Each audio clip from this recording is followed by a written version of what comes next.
Good day guys and welcome to another episode of Riding in Tandem.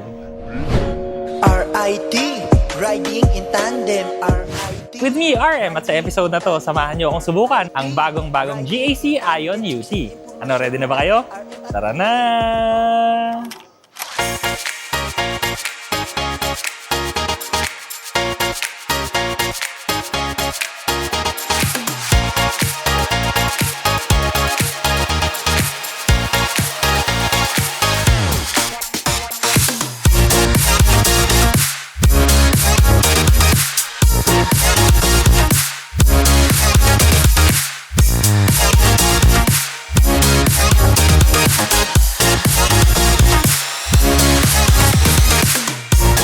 Alam naman nating lahat, no? Kasi nagmamahala na talaga yung presyo ng gasolina, ng diesel.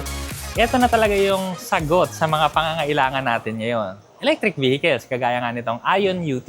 Pero ang kakaiba dito yung styling. Kasi kung nakikita nyo, di ba?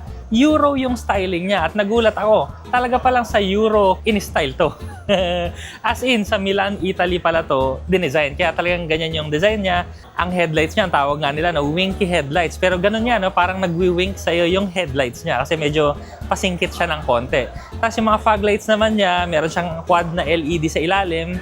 Makinis din yung design element niya, no? So, wala siyang mga matutulis na corners, so lahat siya smooth. Tapos yung bumper niya sa ilalim, meron siyang diagonal line. So medyo kakaiba siya sa usual na mga EVs na nakikita nyo. Loaded din to ng features, kagaya niyan. Meron siyang mga sensors para sa adaptive cruise control, tsaka sa advanced driver aid systems. Meron din siyang mga parking sensors, 360 camera. Tsaka yung hood niya, no, medyo maliit lang talaga siya. Kasi syempre, electric vehicle, wala naman tayong engine dyan. Pag kinlose up mo naman yung headlights, so yan, di ba? So, projector din yan, LEDs, pero may DRLs din siya. So, yun yung projectors niya sa loob. Iikot-ikot lang tayo ngayon dito kasi ang daming unit na naka-display. So, iba-iba siyang kulay. Meron doon yung parang greenish, tapos ito naman, white. Tapos, itong nasa likod niya, parang silver naman.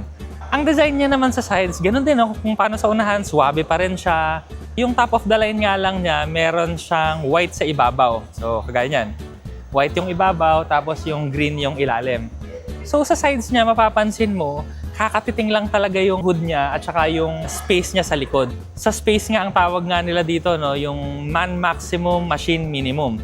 So ibig sabihin lang na, no, yung machine talagang pinapaliit nila, pero dapat maluwag na maluwag para sa tao sa interior. So kitang-kita nyo naman, yung wheelbase nga niya napakahaba. As in, di ba? Sagad na sa bumper niya sa unahan, tsaka dun sa likod talaga yung gulong niya. So wala siyang overhang masyado. Na-maximize talaga yung space at saka pagka kasi maigsi lang yung overhang sa unahan, hindi ka rin masyadong matatakot sa mga matataas na humps kasi hindi tutukod yung bumper mo sa unahan. So very good yun. Sa likod napaka-cute din niya kasi 'di ba? Ang cute-cute nung shape ng taillights niya, ng spoiler. Tapos kompleto rin siya kasi meron siyang fog light defogger, wiper, tsaka ito i-close up ko yung taillights. O 'di ba? Napaka-stylish, napaka-cute. Taillights pa lang 'yan Pero yung buong likod, 'di ba? Ang cute-cute niya talaga. At pinapakita rin nila dito yung space, no? Kasi napakaluwag talaga kasi design talaga to for EV. So, papakita ko sa inyo to. Iba-ibang klaseng setup yung ginawa nila dito. So, kagaya nito, pwede kayong mag-work. May laptop dyan, earphone. So, kakasya talaga dito sa loob. Tsaka, diba, usable. Yung space niya sa loob, no? Yung front seats niya, pwede mo siyang itupi para sa back seat ka uupo. So, parang relax mode siya kasi nakasandal ka sa backseat pero yung legs mo nakastretch siya pa forward. So, galing, di ba? Itong video nga pala natin, mabilisang video lang to kasi may limited time lang tayo dito sa GAC Aion UT at ang ipagdadrive natin ay isang maliit na parking space lang. So, mabilisang subok lang to. Pagpasok mo dito, no, ang una mong makikita yung pagkalaki-laking screen. 14.6 inches kasi to. So talagang malaki siya para dito sa space sa interior. Pero hindi ko sinasabing maliit yung space ng interior Ang liit lang ng sasakyan nito sa labas. Pero tingnan nyo naman ang luwag-luwag dito sa loob. 5'8 ako, malapad ang katawan ko, pero kasyang-kasya ako dito. Sa styling, no, hindi siya masyadong ma-edgy. Parang sa labas, smooth yung design. Yung mga aircon vents nga niya, no, medyo smooth din siya. Hindi boxing-boxy. Ang manibela nito, chunky, urethane siya. Meron siyang mga pindutan dito, no, may voice function dito sa right side. Sa left side naman, controls para sa phone function. Ang instrument cluster naman, 8.88 inches. Wala siyang shifter sa gitna kasi nandito na siya sa stock ng manibela mo. pati yung adaptive cruise control niya. So, dito rin yung control sa shifter.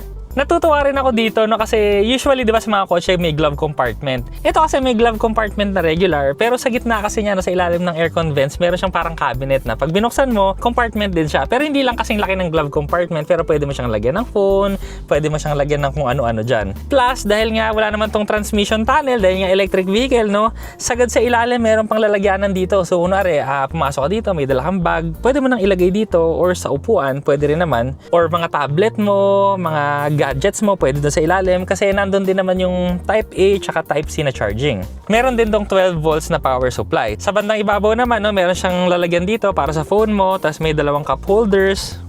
Uy! Malaki rin yung space ng center console. Yung mga upuan niya, cloth, pero 'di ba, alam niyo naman pag Pilipinas, mainit, maganda rin yung cloth kasi breathable siya, hindi siya nakakapaso pag unang sakay mo. Yung mga salamin din itong sasakyan, expansive siya. Kitang-kita mo siya sa labas. So, maliit na nga siya, tapos kitang-kita mo pa yung labas. Napakadali talaga niyang i-drive. So, pati nga dito na sa A-pillar niya, doon sa unahan banda ng side mirror, meron din siyang butas doon. Sa rear view mirror, malaki rin yung butas. Pag tumingin ka sa right, ang laki din ng pintuan, kaya ang laki rin ng salamin. So, wala kang problema sa visibility. Pero, alam niyo yun, pag maraming salamin yung sasakyan mo, mas maganda dyan, lagyan mo ng Ceramax Nano Ceramic Film. Para talagang hindi mo mararamdaman yung init na araw na papasok dito. Yung ganyan, hindi mo mararamdaman yan. Ceramax Philippines, yung details na dito sa baba. So, itry ko lang din ngayon, no? Kasi nakahindu naman tayo. Itry ko rin yung space sa likod. So, 5'8" ako ang space ko sa ibabaw, no? Mga 4 na daliri. Pero yung tuhod ko, grabe. 2 fist yung space dito sa tuhod. So, napakaluwag nito, pero yung sasakyan mo, hindi naman siya ganun kalaki. Maganda na talaga yung mga bagong design ng sasakyan ngayon, lalo na kung EV designed yung platform. Talagang nasasagad nila yung mga space na pwede pang lagyan ng space para sa tao. Sa connectivity naman, syempre meron tong Android Auto, Apple CarPlay, so lahat ng kailangan mo nandito naman. Ang tanong nga lang, no, gaano ba kahaba yung kaya nitong takbuhin? So, ang kaya nito 400 kilometers, so napakalayo na nun. At ang presyo, 1,068,000 pesos. So, okay na yung price niya. Pero, ang introductory price, 998,000 pesos only. So, sulit na sulit to. Pero, tingnan natin kung sulit din ba yung performance nito. So, drive lang natin ng konti dito sa parking space para i-feel lang natin. Ay, napakaswabe. Ay. Steering, malambot. Kitang-kitang mo lahat. Tapos yung 360-degree camera pa, napakalinaw, napakatahimik.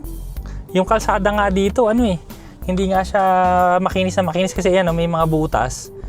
Pero so far, napaka-komportable niya, no? So, itry ko lang ngayon, kunwari, nasa stop traffic tayo, tapos go ko lang. Okay din yung hatak niya, no? Of course, hindi natin masusubukan lahat ng power niya dahil maliit lang yung parking lot. Wala pa yatang 200 meters to. So, ngayon, so far, kasi mabilisan lang talaga yung oras natin ngayon, no? Ang masasabi ko lang, sa exterior, napaka-cute niya. Sa driving, hindi ko masyado siyang na-drive, pero sa mga butas na nandito, no, swabing-swabe siya. Napakatahimik dahil electric vehicle. 400 kilometers yung range. Yung size nito, tamang-tama sa city. Yung space sa loob, napakaluwag. Pero abangan nyo na lang yung complete video natin ito, no? Hihiramin na lang natin to sa kanila para ma-experience talaga natin siya kung kamusta pa siyang i-drive sa mga public na kalsada. Maraming salamat sa panonood. Sana nag-enjoy kayo sa video na to. Next video na! RIT, riding in tandem. RIT, riding in tandem. RIT, riding in tandem. Siksik na impormasyon mula kay RM at Elaine. RIT, riding in tandem. RIT, riding in tandem.